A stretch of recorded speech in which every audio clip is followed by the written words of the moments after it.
Bersyukurlah kepadaku dan kepada kedua orang tua, ya, hanya kepada aku kembalimu. Masya Allah, ya. Jadi Allah itu tahu betul, ya, bagaimana sulitnya menjadi orang tua, gitu kan, beratnya menjadi orang tua, ya. Maka Allah perintahkan kepada kita untuk bersyukur kepada Allah dan kepada kedua orang tua kita, gitu, ya.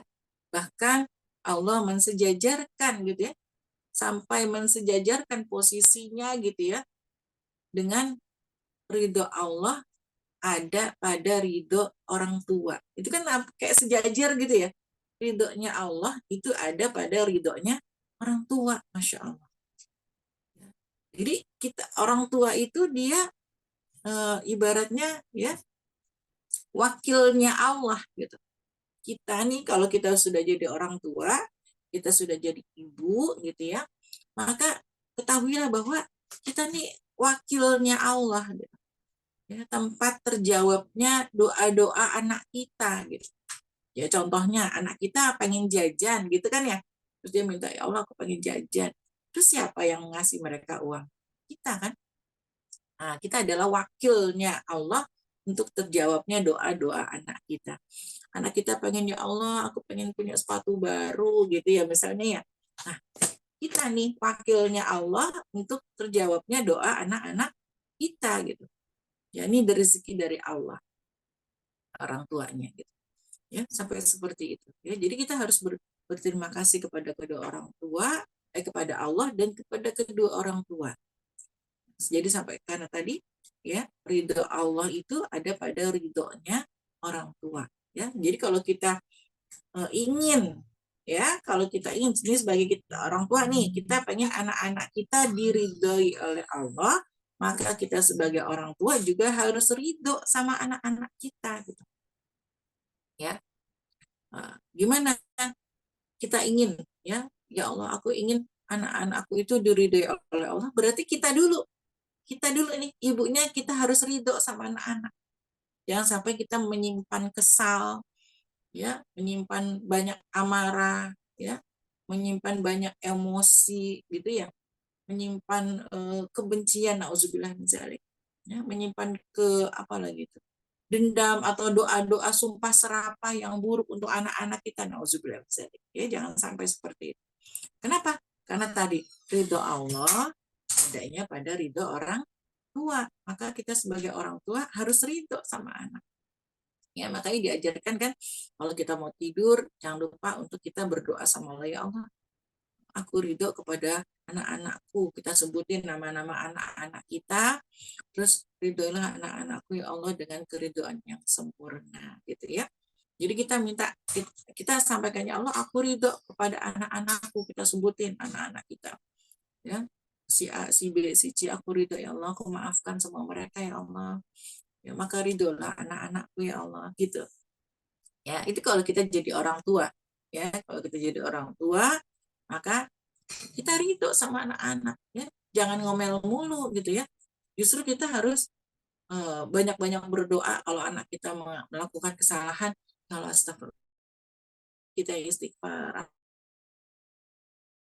Kita berdoa minta lagi sama Allah agar dikasih hidayah anak-anak kita, dimudahkan dalam ibadah, dimudahkan dalam menuntut ilmu dan sebagainya terus ya. Gitu. Jadi kita sebagai orang tua bukannya hakim ya, apalagi seorang ibu gitu ya. Bukannya hakim yang menghakimi gitu ya. Tapi kita ini adalah tadi wakilnya Allah gitu ya, wakilnya Allah untuk terjawabnya doa-doa anak kita, dan kita wakilnya Allah dalam keridhaan gitu. Jadi kalau kita ingin tadi ya sekali lagi, kalau kita ingin anak-anak kita diridhoi oleh Allah, maka kitanya dulu yang harus ridho sama anak-anak kita. Ya, jadi pertanyaan, kita ridho nggak sama anak-anak kita ya Allah? Ya, kita ridho, ya Allah aku ridho sama anak-anakku, aku maafkan mereka kalau ada salah segala macam. Ya, kita minta sama Allah agar dikasih iman Islam, dikasih hidayah, dimudahkan mereka dalam ibadah, dimudahkan dalam berakhlak mulia gitu ya, dan sebagainya dan sebagainya. Kemudian hanya kepada aku kembalimu, ya, ingat bahwa kita semua akan kembali kepada Allah ya. Hidup ini di dunia cuma sebentar gitu kan. Kita sudah melalui alam yang sebelumnya dan kita akan melalui alam yang panjang ke depan ya, di alam kubur, pada mahsyar, kemudian nanti akan ditimbang dan sebagainya gitu kan. Semoga kita bisa masuk ke surga Firdaus ya, bisa bertemu dengan Allah nanti di surga. Kita inginnya seperti itu ya, sebagaimana yang Rasul ajarkan ya, kalau kalian bercita-cita, maka bercita-citalah untuk masuk ke surga Firdaus kan gitu. Ya. Nah, kita ingat ya bahwa kita semua akan kembali kepada Allah. Dunia ini hanya sementara, susahnya kita sementara, bahagianya kita juga sementara di dunia ini gitu ya. Gak ada yang kekal gitu ya kalau di dunia ini. Jadi kadang-kadang kita bahagia gitu ya, kadang-kadang kita juga sedih gitu ya. Tapi ya itu ya, nggak ada yang tenang gitu kan di dunia ini. Cuma sementara, semuanya sementara ya. Semuanya kita akan kembali kepada Allah, maka sibuklah untuk mengumpulkan bekal ya, bekal di mana hanya bisa kita kumpulkan di dunia ini aja. Nanti di alam kubur kita udah nggak bisa lagi ngumpulin bekal gitu ya. Di dunia ini adalah ladang amal, tempat kita mengumpulkan amal sebanyak-banyaknya yang kita bisa, apapun itu ya. Jadi sekecil apapun amal soleh yang kita bisa lakukan gitu ya, karena waktunya juga sebentar, nggak lama gitu kita di dunia ini. Akan sampai ibaratnya sampai seperti numpang minum aja Rasulullah ya, kayak numpang minum aja, terus kita akan melalui perjalanan yang panjang lagi, dan di waktu yang singkat inilah kita dikasih kesempatan untuk mengumpulkan bekal amal soleh ya. Maka jangan lewatkan kebaikan meskipun sekedar menyingkirkan duri di jalan. Masya Allah ya, apalagi kalau ibu-ibu nih ya, kan ibu-ibu rajin nyapu di rumah ya, menyingkirkan duri-duri di rumah gitu ya, biar orang nggak keinjek gitu kan ya. Ada piring pecah, gelas pecah ya, atau apalagi itu ya, kita sapu gitu kan, itu pahalanya banyak banget. Atau sekedar yang paling mudah, yaitu tersenyum gitu ya. Senyum mudah nggak sih? Kadang-kadang mudah, kadang-kadang susah ya. Ya, padahal senyum itu adalah sedekah yang paling mudah gitu kan, yang paling murah gitu kan, nggak pakai keluar dana gitu, cuma tinggal senyum aja ya. Apalagi kalau senyumnya itu ke anak-anak, ke suami gitu kan ya, itu adalah mereka adalah orang-orang yang paling berhak menerima senyum kita yang termanis ya, jangan sampai terbalik ya. Kadang ada orang yang memberikan senyum termanisnya tuh di medsos gitu kan, di luar, ke tetangga, ke suami orang gitu kan, senyumnya manis banget, bahasanya lembut, ramah, tapi giliran ke anak-anak, ke suaminya galak banget gitu kan. Nah, ini nauzubillah min zalik ya. Nah, jangan sampai kita seperti itu, harusnya terbalik ya. Kita kalau sama yang bukan mahram, kita seperlunya gitu kan, nggak ramah-ramah gitu kan. Jangan sampai terbalik ya. Jadi senyum yang paling mudah, kita senyum kepada suami, senyum kepada anak-anak gitu kan ya. Nah, di situ karena apa? Karena kita wakil Allah nih. Ingat ya, kita ini wakil Allah bagi anak-anak kita gitu, ibaratnya seperti itu. Ya, ridhonya kita berarti ridhonya Allah ya. Kalau kita ini menghadirkan surga di rumah kita ini kan, kita ini kan surga ya, buat suami, surga buat anak-anak gitu kan. Kalau kitanya senyum, ridho, kitanya bahagia, maka anak-anak juga akan tenang gitu kan. Tapi kalau misalnya kita uminya marah-marah mulu gitu ya, capek, kita ngomong kencang dikit gitu ya, itu anak-anak udah jadi neraka gitu kan buat mereka. Di rumah nggak nyaman ya, suami nggak betah di rumah, anak-anak juga nggak betah di rumah ya, dan sebagainya gitu. Ya, maka kita harus menghadirkan surga di rumah kita ya. Minimal tadi dengan senyum gitu ya, yang sedekah yang paling murah dan paling mudah.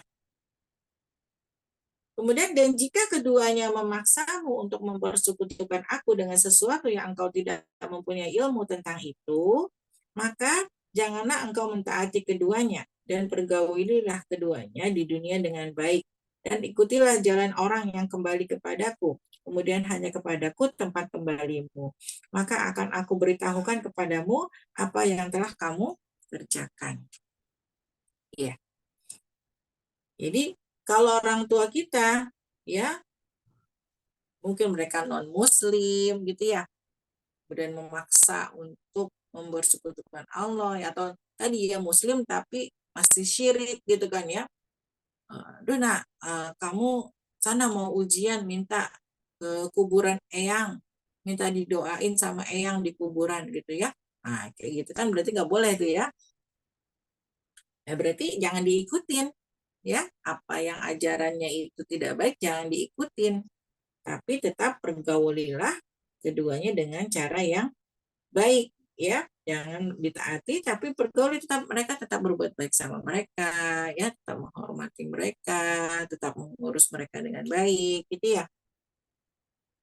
Dan ikutilah jalan orang yang kembali kepadaku ya, jangan diikutin orang tua tapi ikutilah jalan orang-orang yang kembali kepada Allah, yang berdakwah, jalan yang mengikuti Al-Quran dan hadis gitu. Kemudian hanya kepadaku tempat kembalimu. Kenapa kita mesti mengikuti orang-orang yang mengikuti Allah? Karena tadi kita semua akan kembali kepada Allah. Maka akan aku beritahukan kepadamu apa yang telah kamu kerjakan. Dan semua nanti kita akan bagi rapot gitu ya. Semuanya kita akan bagi rapot lagi gitu kan.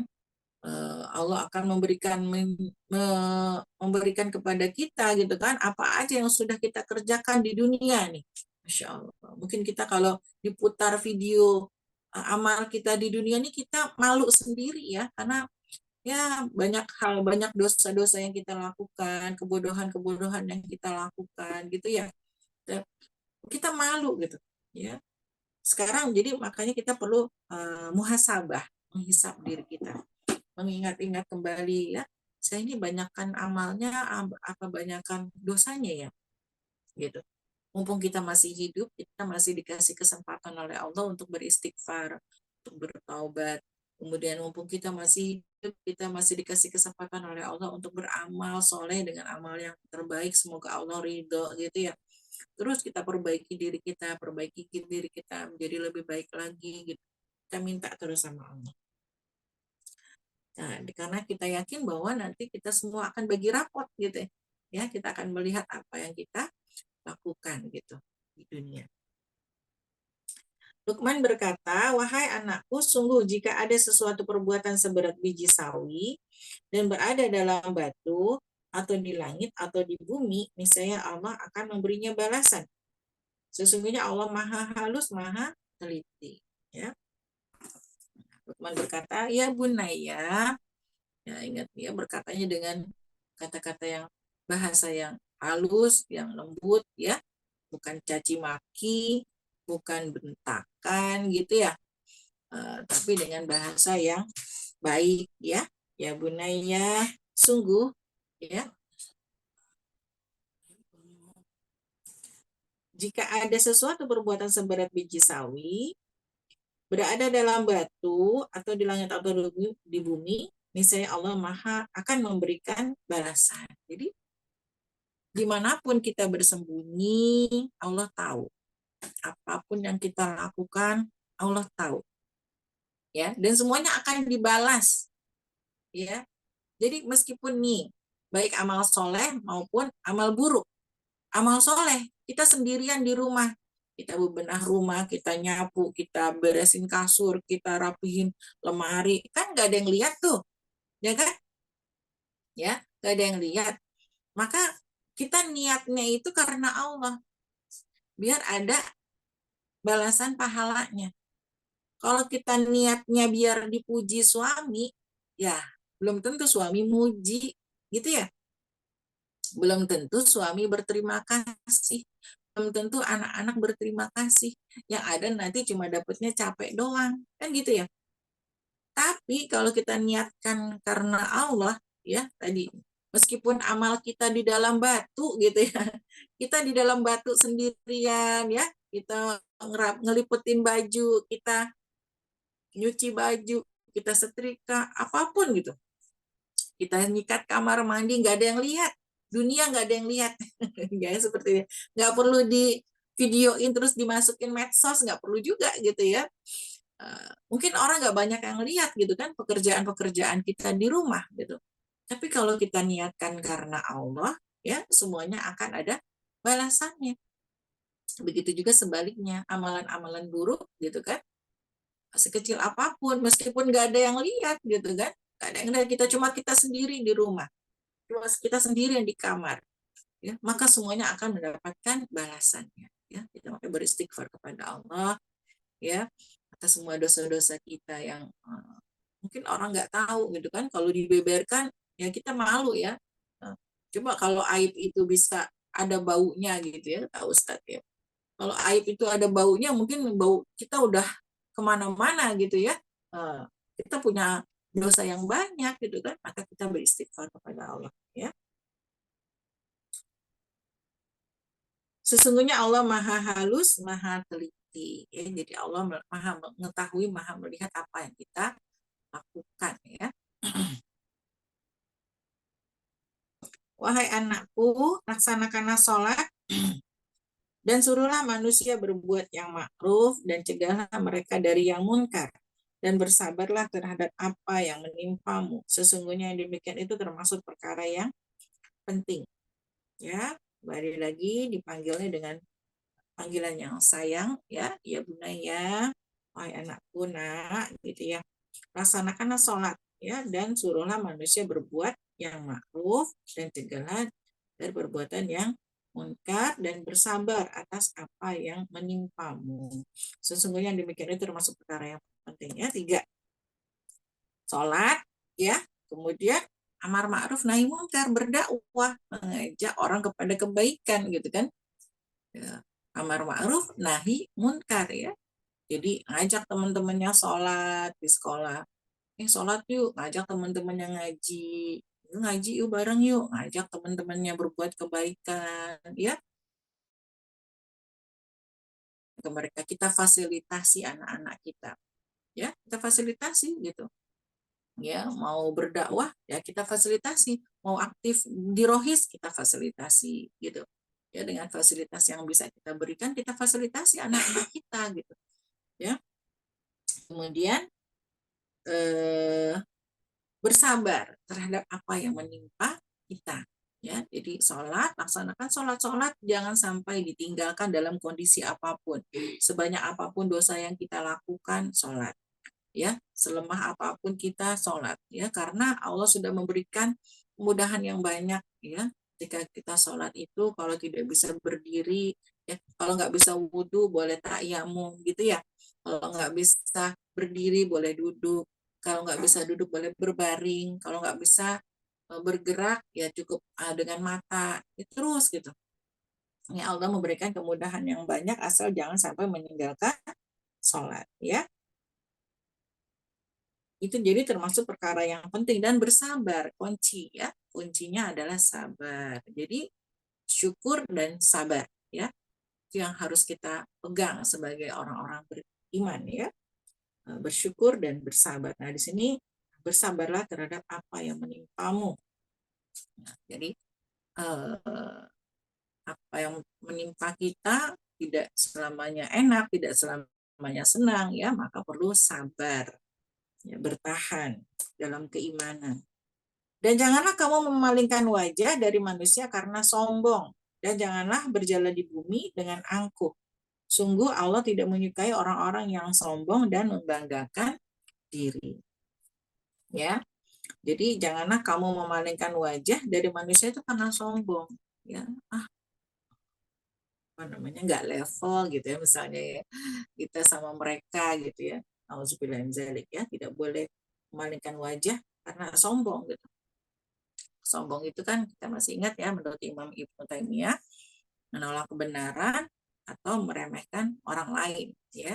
Nah, meremehkan orang lain itu juga sombong. Jadi jangan sampai kita Ingat ya kisahnya Uwais Al-Qarni ya, yang mungkin kalau kita melihat secara fisik, mungkin kita juga nggak menganggapnya gitu ya, bukan seorang yang perlente, bukan seorang yang kaya raya gitu ya, tapi ternyata dia memiliki kemuliaan di sisi Allah gitu kan, dengan memuliakan orang tuanya gitu kan.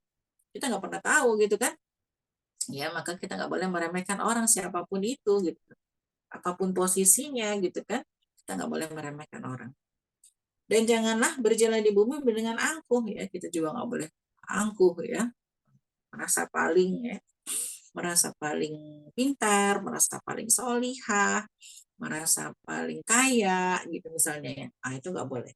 Sungguh Allah tidak menyukai orang-orang yang sombong dan membanggakan diri ya, apalagi misalnya kita juga tidak perlu menyebut-nyebut amal soleh kita gitu. Tahu nggak itu dulu yang bangun jalan di situ tuh saya gitu ya misalnya. Nggak perlu juga gitu kan. Insya Allah catatan malaikat nggak akan salah gitu. Ya tadi meskipun kita beramal di dalam batu pun gitu ya, Allah pasti catat, nggak akan ada yang luput gitu ya. Jangan takut nggak dihitung amal soleh kita. Jangan takut nggak dihargai amal soleh kita. Nggak mungkin gitu. Karena semuanya itu akan ada balasannya. Ya, bahkan ada bab ya untuk menyembunyikan amal soleh gitu. Bab menyembunyikan amal soleh. Ya, mungkin kalau anak-anak ya kita dorong mereka untuk nggak apa-apa biarin aja dipublish amal solehnya gitu kan untuk latihan. Tapi ternyata ya amal yang soleh, amal yang terbaik itu ya kalau bisa kan yang tangan kiri nggak tahu tangan kanan lakukan gitu kan, sampai seperti itu ya. Kita bersedekah tangan kiri nggak tahu tangan kanan lakukan, jadi menyembunyikan amal soleh itu penting ya untuk menjaga keikhlasan kita dalam beramal agar Allah ridho ya, agar tadi ya kita benar-benar jauh dari perbuatan syirik ya. Karena kalau apa namanya, menurut Imam Ibnu Taimiyah ya, syirik itu adalah kita beramal karena orang lain ya, itu syirik gitu ya. Kita beramal karena orang lain itu syirik. Kita kita meninggalkan amal ya, kita meninggalkan amal karena takut dilihat oleh orang lain, itu namanya riya. Nah, tuh, kalau Imam Ibnu Taimiyah dia lebih beliau lebih strict ya. Jadi seseorang meninggalkan amal karena orang lain ya, enggak, saya malu nggak mau, nggak jadi itu soalnya takutnya nanti saya dilihatin sama itu gitu kan ya, ntar di komen-komen, itu namanya riya. Ya kalau Imam Ibnu Taimiyah itu namanya riya. Jadi gimana dong, ya udah kerjain ikhlas karena Allah gitu, jangan sampai kita meninggalkan amal karena orang lain, itu namanya riya. Terus kalau kita beramal karena orang lain ya, karena seseorang, saya biar dilihat solih dong, solihah ya, kita beramal ya, masa kita udah ini nggak begini sih, nanti apa kata orang, gitu ya kan, orang suka gitu ya, apa kata orang, itu namanya syirik ya. Kita beramal soleh karena orang lain, karena makhluk gitu ya, karena ingin dipuji atau takut dicaci dan sebagainya ya, nauzubillah min dzalik. Maka kita perlu ada namanya bab menyembunyikan amal soleh ya. Bahkan kita lihat makanya para pasukan Brigadir Jundi Al-Qassam itu mereka ditutup wajahnya ya, wajahnya kan ditutup tuh semuanya ya, untuk menjaga keikhlasan mereka juga dalam berjihad ya di jalan Allah. Jadi mereka nggak dikenal gitu ya, untuk menjaga keikhlasan hati mereka, jangan sampai terbersit ada rasa bangga dan sebagainya, biar bisa dilihat orang, dipuji orang, diketahui oleh orang ya. Mereka menjaganya sampai dengan menutup wajahnya gitu. Insya Allah. Kemudian, dan sederhanakanlah dalam berjalan ya, dan lunakkanlah suaramu, sesungguhnya seburuk-buruk suara ialah suara keledai ya. Sederhana aja dalam berjalan ya, nggak terlalu cepat, nggak terlalu apa namanya lama gitu ya, nggak dibuat-buat ya, biasa aja gitu ya. dan lunakkan suara, ya, suara kita lunakkan. Ya. Ini, ya, kalau kita udah biasa dari kecil teriak-teriak, memang agak susah ya memulai untuk bicara pelan gitu ya. Ya, jadi di sini termasuk adab, ya, adab adalah melunakkan suara, tidak berteriak-teriak, karena sesungguhnya seburuk-buruk suara ialah suara keledai, ya. Baik, itu mungkin tadabbur kita pada pagi ini, semoga menambah keimanan dan ketakwaan kita kepada Allah, menambah kecintaan kita kepada Allah, dan Allah menjadikan kita hamba-hamba Allah, ya, ibadur rahman, hamba yang disayang oleh Allah. Kemudian Allah memberikan kemudahan-kemudahan kepada kita dalam melaksanakan perintahnya tadi, ya, melaksanakan apa yang sudah dicontohkan oleh Luqman kepada anaknya, ya. Saya mohon maaf kalau ada salah datang dari diri saya sendiri. Al-afu minkum, billahi taufiq wal hidayah. Assalamualaikum warahmatullahi wabarakatuh. Baik, waalaikumsalam warahmatullahi wabarakatuh. Masya Allah, jazakumullah khairan kasir kepada Umi yang telah menyampaikan materinya tadabbur Al-Qur'annya surat Luqman ayat 12 sampai 19, luar biasa tentang nikmat pendidikan anak dan yang lainnya. Terkadang kita banyak meminta nikmat yang lain kepada Allah, ya, tapi kita lupa mensyukuri nikmat-nikmat yang Allah telah berikan kepada kita semua.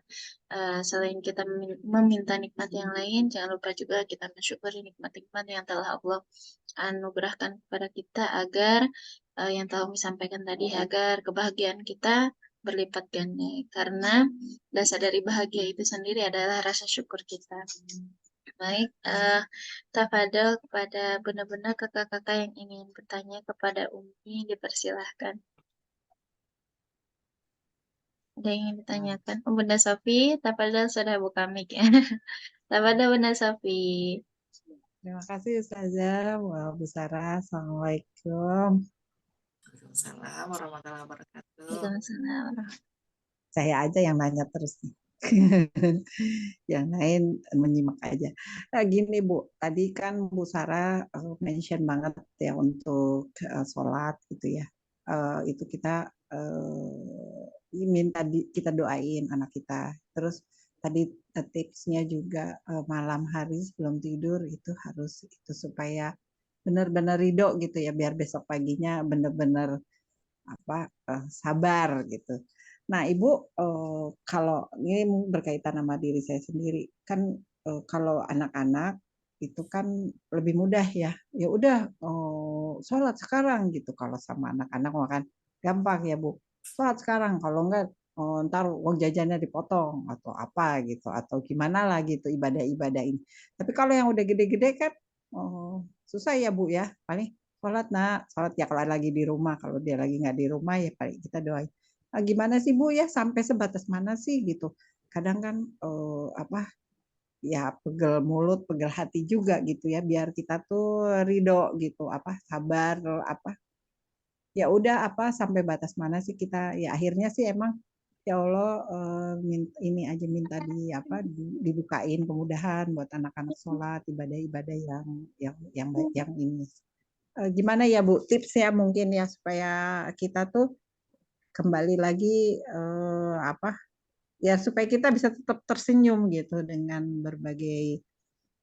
kehebohan di rumah gitu. Ya gitu aja deh Bu, biar gampangnya. Bu Sarah tahu deh. Iya. Ya, biar kita tetap tersenyum, ya tetap tersenyum aja sih Bu, gitu ya. Senyum kita itu harus tanpa syarat ya. Susah memang kalau kita syaratnya itu senyumnya itu harus dengan syarat. Itu agak susah. Tapi tersenyumlah tanpa syarat. Tersenyumlah karena Allah, kembali lagi gitu. Ya, tersenyumlah karena Allah. Karena Allah saja yang membuat kita tersenyum gitu. Nggak ada alasan biar lain. Biar juga ya Bu ya. Kenapa? Biar lagi kesel juga tetap aja gitu ya. Ya, kalau kita kesel mah wajar ya. Kita ada keselnya, ada marah.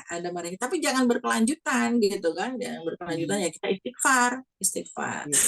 Kalau tidak kita istighfar ya. Kalau kesel ya kita istighfar. Tapi ingat gitu kan, kalau anak-anak sudah dewasa, mereka sudah bertanggung jawab atas diri mereka sendiri gitu. Jangan sampai kita memaksakan kita pengen gitu kan, kita udah ajarkan dari kecil ya, mungkin apa nih yang kurang kita kita paling mengingatkan sholat ya nak, ketika kita koreksi lagi ketika kita mengingatkan mereka sholat itu dengan wajah seram atau wajah tersenyum gitu ya. Sholat ya, misalnya mungkin tadi ya kita dari kecil tidak menanamkan bahwa sholat itu sebagai sesuatu yang menyenangkan gitu kan, sehingga mereka melakukannya itu karena terpaksa gitu ya, karena tadi uang jajannya diancam segala macam, jadi mereka mengerjakannya itu dengan terpaksa. Sebenarnya mereka nggak mau sholat, tapi karena terpaksa jadi mereka sholat gitu. Nah kan seharusnya kita menanamkan ke mereka itu bahwa sholat itu adalah kita bertemu dengan Allah ya. Itu jadi pemahaman kita mereka terhadap sholat itu perlu diperbaiki lagi ya. Sholat itu ya, sholat minta sama Allah, sholat minta sama Allah ya, jadi kita deketin Allah lagi ya gitu. Jadi kita berusaha untuk memperkenalkan bahwa sholat itu menyenangkan ya, sehingga mereka mau melakukannya gitu ya. Mereka bahwa sholat itu menyenangkan, mereka jadi Iya, mau Bu. melakukannya meskipun Jadi harus payah gitu kan. Gimana Bu? Ya jadi sekarang suaranya hilang. itu ini. Nah, suaranya saya hilang ya? Iya, Bu, putus tadi. Iya, jadi gimana, Bu? Iya, sekarang ya masih. Ya, jadi Hilang lagi. kita hilang lagi. Ada Umi, di saya terdengar. Terdengar ya? Mungkin Bu Sofia. Udah dengar. Iya, jadi kita berikan pemahaman kepada mereka tentang sholat. Mungkin kalau waktu kecil mereka hanya sekedar seremonial aja gitu ya, masih belum paham makna sholatnya. Tapi kan semakin sudah besar, kita sudah bisa berdiskusi ya tentang arti sholat ya. Misalnya kita kalau ketemu sama anak, daripada ngomel, daripada kita ngoreksi, kita mendingan ngobrol ya, diskusi. Ya Allah, saya suka misalnya cerita, alhamdulillah ya Umi seneng banget, alhamdulillah kemarin tuh Umi itu ya, Umi baru ngamalin ini nih Asmaul Husna Dek gitu. Saya suka cerita ke anak-anak tuh, alhamdulillah Allah kasih buka jalan gini, Allah kasih rezeki, Allah kasih kemudahan. Itu saya selalu sharing gitu ke anak-anak gitu. Jadi itu harus dijadikan bahan obrolan ya, dalam bentuk obrolan, bukan dalam bentuk seperti guru kepada murid gitu. Jadi obrolan kita kayak temen gitu ya, obrolan kita ke temen gimana. Jadi dari itu kita ceritakan ya. Nah, jadi ketika kita ada apapun, Masya Allah gitu ya, misalnya barusan Umi doa, Umi pengen banget makan roti, ada roti gitu kan. Itu kan adalah bentuk itu ya, mengkaitkan kita dengan Allah gitu.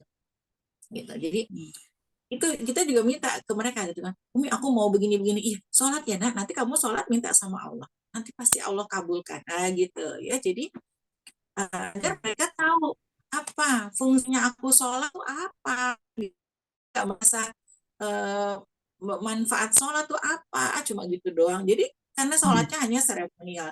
Tapi kalau misalnya kita ajarkan deh, baca deh, arti bacaan sholat tuh bagus banget deh. Bacaan sholat tuh ada dari awal sampai akhir. Adik udah bisa belum? Adik udah ngerti belum bacaan sholat? Iya. Jadi ketika sholat itu kita benar-benar berdialog sama Allah. Kita minta sama Allah. Ya, dan kita curhat nih, ya pencapaian-pencapaian kita, misalnya apa yang sudah kita dapat dari Allah, kita juga bisa cerita ke anak-anak. Ya, pulang misalnya saya bilang, alhamdulillah deh tadi Umi ditolong sama Allah. Kan Umi begini, Umi jatuh tuh dari motor gini cerita misalnya. Tapi Allah tolong tuh deh gitu. Dan itu udah jadi bahasa kita ya, sehingga menghadirkan Allah dalam kehidupan kita sehari-hari ya. Bukan hanya dalam bentuk seremonial atau kaku gitu ya. Gitu bukan menjadi suatu hal yang kaku ya, tapi bagaimana sholat itu menjadi apa ya, habit ya, sesuatu yang menyenangkan gitu ya. Ya udah, terus entar kita habis sholat gitu ya, jadi kita kita habis sholat nanti kita tilawah bareng, terus habis itu kita makan pizza bersama gitu. Jadi biar ada dikaitkan gitu ya, tidak menjadi suatu hal yang dipisah-pisahkan mungkin gitu. Jadi kalau sudah dewasa ya kita udah bisa diajak diskusi tuh tentang sholat ya. Jadi tunjukkan bahwa ibunya tuh bahagia dengan sholat. Jangan sampai jadi ibunya tuh nggak nyenengin ya, ibunya ngomel mulu, aku nggak suka sholat karena ibuku sholat marah-marah mulu. Ternyata sholat itu membuat ibuku marah-marah gitu ya. Jangan sampai anak punya image seperti itu gitu. Ya gitu ya Bu Sophie ya. Nah, kalau saya tuh berpikir gitu. Jadi jangan sampai ya saya alhamdulillah sudah agak jarang marah. Jadi kalau saya bersuara tinggi pun saya nggak berasa anak-anak udah koreksi, Umi ini marah-marah mulu. Emang Umi marah ya? Ya habisnya ini sih Umi capek banget nih gitu ya. Jadi gitu. Jadi apa? Kita udah bisa berdiskusi gitu, udah bisa berdiskusi sama anak-anak. Tidak satu arah lagi obrolan kita gitu. Ya, bentuk komunikasi kita tuh nggak satu arah, tapi berdiskusi. Kita perlu mendengar. Ya, jadi kalau misalnya kita ketemu anak, jangan langsung sholat. Ya, mungkin jangan langsung gitu ya. Kalau ketemu anak, kita iniin dulu, terus kita berusaha mendengar ya. Umi, ini nih, saya sering minta pendapat sama anak. Dari semuanya sih, karena anak saya laki semua gitu ya. Dari Umi bajunya begini bagus nggak dek gitu ya. Umi jilbab begini cocok nggak, matching nggak? Ya semuanya saya tanyain ke anak ya. Gitu. Sehingga anak-anak saya juga jadi aware sama ibunya. Umi jangan pakai baju itu kelihatan auratnya misalnya. Umi jangan pakai baju. Jadi mereka tuh peduli gitu ya sama Umi gitu. Jadi harus dibangun komunikasinya gitu. Sampai kita mendengar kenapa dia nggak mau sholat gitu. Misalnya, oh bangunnya susah misalnya. Oh apa misalnya dia nggak punya teman yang ini atau memang dia lagi salah jalan gitu ya. Ya kita berdoa sama Allah. Kalau memang dia lagi salah jalan, ya kita berdoa minta sama Allah karena yang menggenggam hati anak-anak kita kan Allah. Gitu kan. Kita mau paksa segala macam, mau kita bangunin, mau kita siram, mau kita pukulin, kalau dia nggak mau ya nggak mau gitu. Kalau udah dewasa ya gitu, dia punya pilihan sendiri ya udah. Terus jadi gimana ya, kita harus tetap mendoakan, berbuat baik sama anak-anak kita sebaik mungkin. Selebihnya terserah Allah. Allah yang memberikan hidayah, dan hidayah itu adalah hak prerogatifnya Allah gitu ya. Kalau sudah dewasa begitu, nggak bisa direndahkan. Jangan sebut-sebut kekurangan dia di depan orang lain. Itu adalah aib rahasia. Aib-aib mereka adalah rahasia.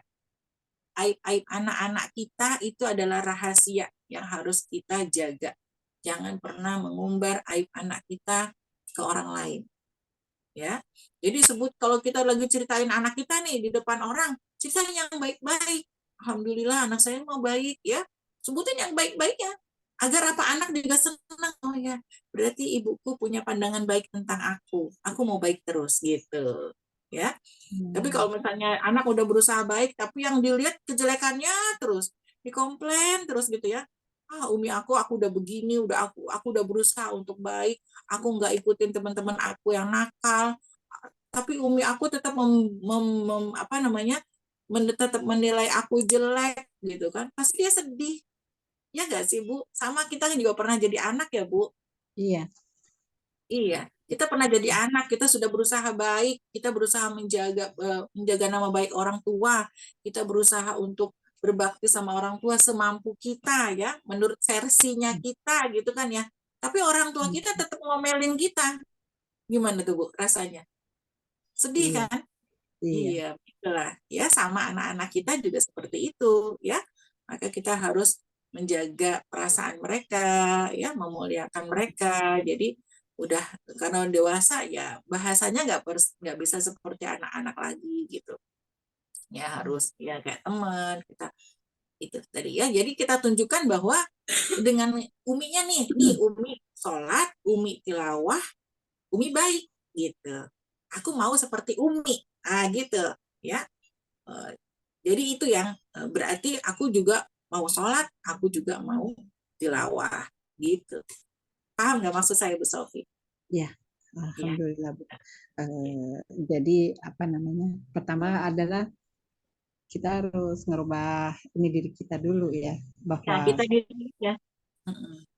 apa istilahnya performance kita di keluarga gitu, bahwa dengan apa dengan apa istilahnya, dengan sholat, dengan semua ibadah-ibadah itu kita akan semakin baik, bukannya jadi galak gitu. Betul, Karena betul.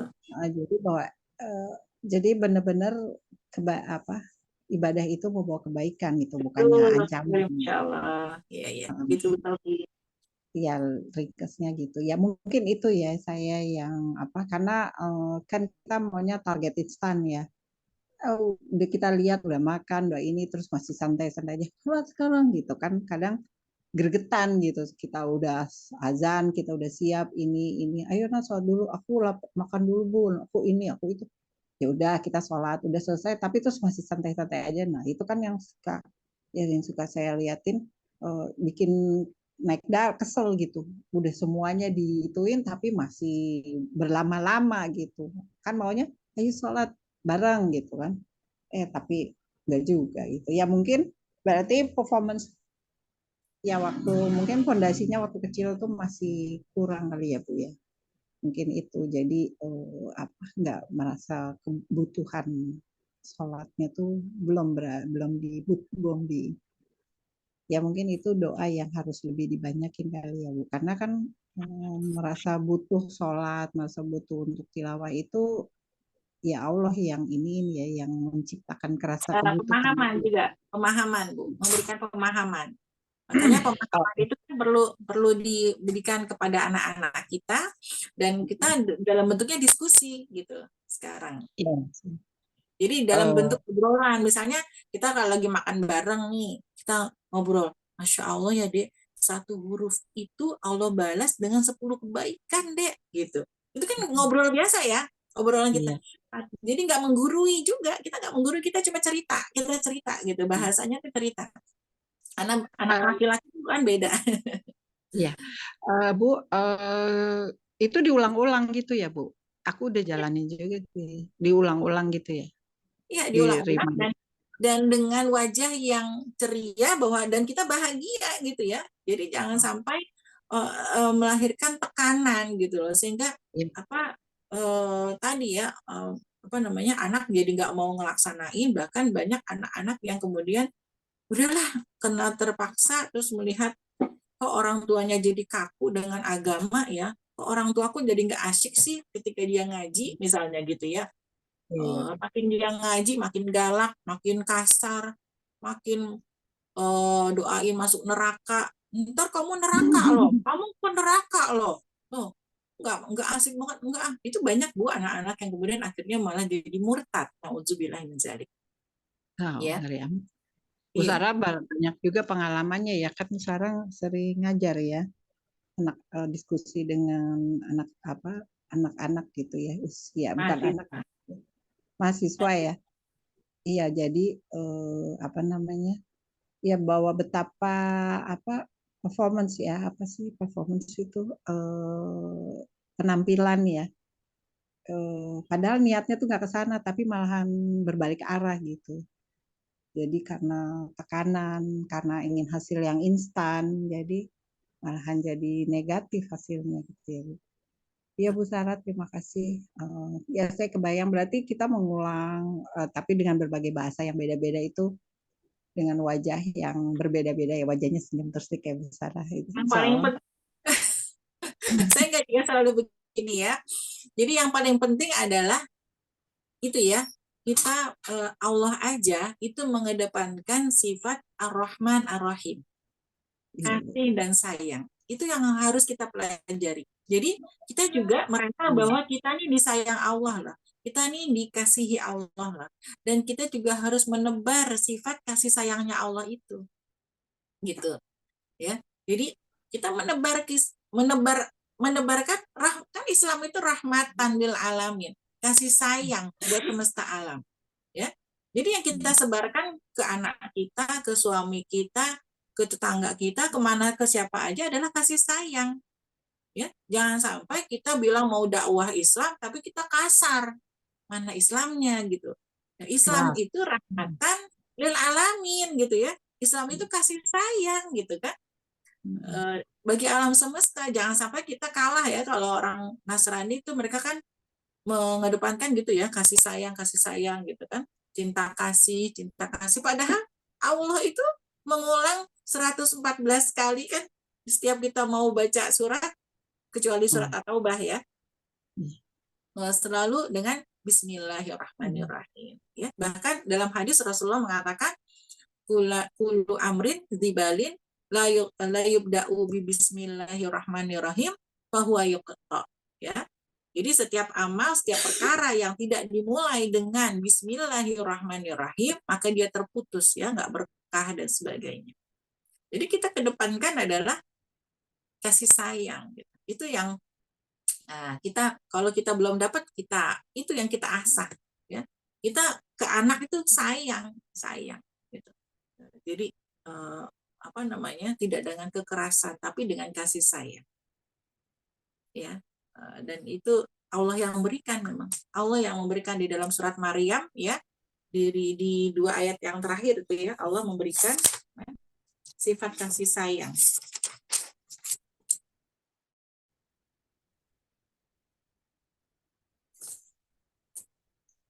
Surat Maryam ya, di ayat yang ke-96 ya. Sungguh orang-orang yang beriman dan mengerjakan kebajikan, kelak Allah yang Maha Pengasih akan menanamkan rasa kasih sayang dalam hati mereka. Masya Allah. Ya. Jadi Allah yang menanamkan rasa kasih sayang pada diri-diri kita, pada hati-hati kita. Ya. Jadi caranya gimana? Caranya adalah beriman dan beramal soleh. Itu di dalam surat 19 ayat 96. Ya, orang yang beriman dan mengerjakan amal soleh, maka Allah yang Maha Pengasih akan menanamkan rasa kasih sayang. Ya. Gitu. Jadi kita menebarkan kasih sayang, Bu. Ya, jangan sampai kita dakwah dengan keras, orang malah jadi benci Islam, gitu ya. Nauzubillah min dzalik, ya.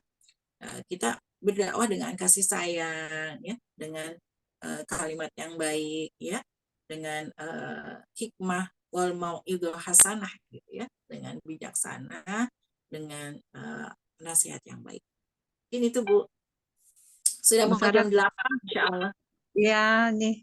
Alhamdulillah. Terima kasih Bu Sarah, Ustazah. Terima kasih teman-teman semua yang ada di grup sekarang ini juga terima kasih. Baik, Masya Allah. Kita belajar terus untuk bisa berdakwah dengan baik ya, dari penampilan kita ya, dari kita berpenampilan rapi, terus dari bicara kita yang sopan, itu juga udah berdakwah gitu. Dan kita kata-kata yang baik ya, dengan kita memuji, dengan berkata-kata yang baik, itu semuanya juga merupakan dakwah gitu. Ya, seperti Rasulullah SAW kan, Rasulullah melihat Rasulullah aja tuh udah orang terkesima gitu ya. Rasulullah itu bercahaya ya, sampai seperti itu gitu. Orang semuanya tuh senang gitu kan melihat Rasulullah. Ya seperti itu ya yang Rasulullah contohkan. Mungkin itu, silahkan Ustazah. Baik, alhamdulillah. Jazakumullah khairan katsir, Umi yang telah menjawab pertanyaan. Semoga terjawab ya, Bunda Sofi. Ternyata lebih selain dari contoh kita untuk anak-anak, pemahaman untuk anak-anak akan kebutuhan sholat juga sangat diperlukan ya, agar anak-anak mengerjakan sholat itu bukan karena terpaksa atau hanya kewajiban, tapi atas kesadaran sendiri, kebutuhannya sendiri. Baik, ilmu baru juga untuk saya. Harus ditanamkan sedari dini, lebih banyak berkomunikasi anak-anak ya, agar ibadah-ibadah yang dikerjakan itu atas dasar kasih sayangnya, atas dasar kebutuhannya, bukan paksaan ataupun hanya sekedar menggugurkan kewajiban. Baik, jazakumullah Umi. Baik, yang lainnya ada yang ditanyakan kembali, baik sesuai tema ataupun di luar tema, tafadhol. Kita udah mau jam 8 tapi Ustazah mungkin cukup. Cukup ya, Mami. Baik. Saya Mungkin bicara jika lagi. ada yang ditanyakan boleh dilanjut minggu depan ya, Mi ya. Allah. Baik, baik, Umi. Baik, Alhamdulillah, acara demi acara telah selesai kita laksanakan. Mari kita tutup dengan bacaan hamdalah bersama-sama. Alhamdulillah, ya Rabbil Alamin. Istighfar 3 kali. Astagfirullahaladzim, astagfirullahaladzim, astagfirullahaladzim. Dan kafaratul majelis. Subhanakallahumma wa bihamdika. Asyhadu an la ilaha illa anta. Astaghfiruka wa atubu ilaik. Dari saya sekian, mohon maaf apabila banyak yang kurang berkenan, mohon bukan minta maaf yang seluas-luasnya. Billahi taufiq wal hidayah. Assalamualaikum warahmatullahi wabarakatuh. Mungkin sebelum ditutup nanti insya Allah foto bersama dulu. Baik, selamat berakhir pekan untuk benda-benda semuanya.